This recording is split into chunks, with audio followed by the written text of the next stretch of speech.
देश की तरक्की तभी संभव है जब समाज का प्रत्येक नागरिक मजबूत और सशक्त हो।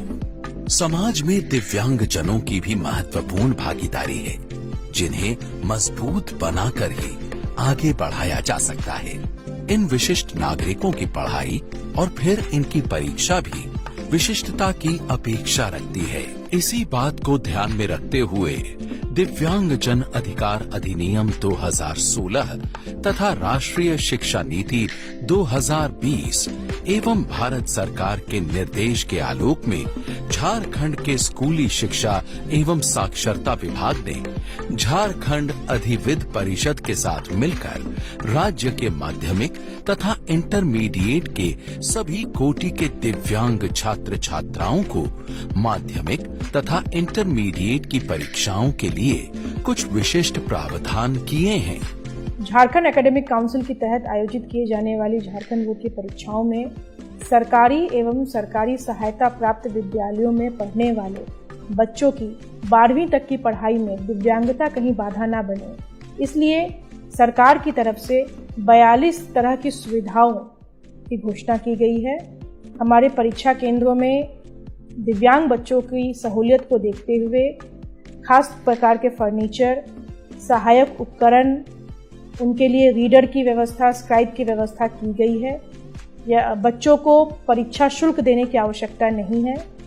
निश्चित रूप से दिव्यांग जनों को आगे बढ़ाने के लिए पंजीयन या परीक्षा शुल्क देय नहीं होगा। साथ ही परीक्षा में शामिल होने के लिए उम्र सीमा की भी बाध्यता नहीं होगी।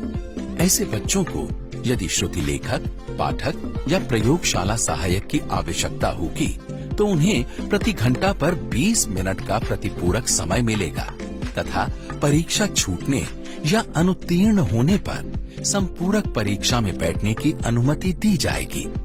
नेत्रहीन तथा अल्पबाधित दृष्टि वाले बच्चों को आवश्यकता अनुसार मैग्नीफाइंग ग्लास, चश्मा, हेडफोन, टेक्सटाइल ज्योमेट्रिक बॉक्स जैसे सहायक उपकरण का उपयोग करने की अनुमति होगी।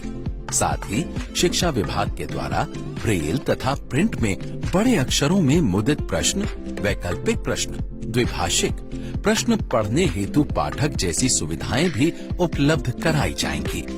प्रश्नों के साथ साथ उन्हें उत्तर देने में कठिनाई न हो, इसके लिए श्रुति लेखक की व्यवस्था की गई है। मैं 2020 में मैट्रिक की परीक्षा ली थी। मुझे सामान्य बच्चे की तरह ही सेंटर दी गई थी, पर बाकी बच्चे डिस्टर्ब ना हो इसलिए मुझे अलग क्लासरूम दी गई और मुझे रेटर का सुविधा भी मिली थी। मैंने 10वीं की परीक्षा दी है, जिसमें मुझे परीक्षा केंद्र के द्वारा राइटर ले जाने की अनुमति दी गई, जिससे मुझे उसमें बहुत मदद मिली एग्ज़ाम देने में। क्योंकि मैं लेट ब्लाइंड हूँ तो मुझे ब्रेल की उतनी जानकारी नहीं थी, ना कि मैं अपना एग्ज़ाम परीक्षा मैं ब्रेल से लिख पाता। तो परीक्षा केंद्र से जो मेरे को ये परमिशन दी गई राइटर ले जाने की, इससे मुझे बहुत ज़्यादा ही हेल्प हुई है। एक और जहां sketch pen, tailor frame, abacus, ज्यामितीय उपकरण, मोटे कागज आदि की सुविधा दिए जाने का प्रावधान है, तो दूसरी ओर कुछ श्रेणियों में कंप्यूटर तथा कैलकुलेटर आदि के उपयोग की अनुमति प्रदान की गई है। कुछ परिस्थितियों में मौखिक परीक्षा के बदले वैकल्पिक पद्धति से एवं प्रायोगिक परीक्षा की जगह वाइवा अथवा MCQ का प्रयोग करने की व्यवस्था भी की गई है।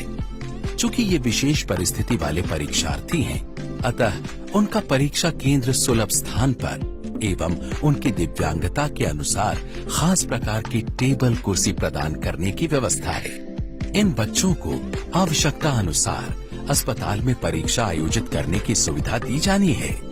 परीक्षा में दिव्यांग विद्यालयों के वीक्षकों की नियुक्ति करने तथा अभिभावकों को केंद्र में जाने की अनुमति का प्रावधान भी किया गया है।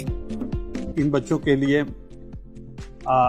एक समय अवधि भी बढ़ाई गई है, जैसे हर एक घंटे पे 20 मिनट का समय दिया गया है। यानी अगर 3 घंटे की परीक्षा है तो उन्हें 4 घंटे का समय दिया जाएगा। इसके साथ साथ वो अगर कोई डिवाइस इस्तेमाल करना चाहते हैं तो इसकी भी अनुमति दी गई है। पूर्व में पहले से भी राइटर या रीडर की व्यवस्था थी, लेकिन ये इन व्यवस्था के साथ ये सारी व्यवस्थाओं को जोड़ा गया है। उनके लिए स्पेशल उत्तर पुस्तिका भी बनाई गई है जिससे उनको लिखने में कहीं दिक्कत नहीं हो। आवश्यकता पड़ने पर उनके लिए अलग कमरे की भी व्यवस्था करने का निर्देश दिया गया है। और इसके साथ साथ इन बच्चों का अगर परीक्षा दे रहे हैं और वो उसमें कुछ नंबरों से पास नहीं कर पा रहे हैं तो इसमें ग्रेस मार्किंग की भी व्यवस्था की गई है। कहना नहीं होगा कि दिव्यांग परीक्षार्थियों के लिए भारत सरकार की नीतियों को धरातल पर उतारने के लिए विभाग अधिक संजीदगी के साथ आगे बढ़ रहा है। मेरी आपसे यही अपील है कि इन बच्चों को ज़्यादा से ज़्यादा चिन्हित करें और बच्चे 12वीं तक की पढ़ाई पूरी करें। इसकी हम सभी लोगों की सामूहिक जिम्मेदारी है, हम सभी लोग सामूहिक प्रयास करें। सहजता से शिक्षा वो करेंगे पूरी, दिव्यांगता अब न बनेगी मजबूरी।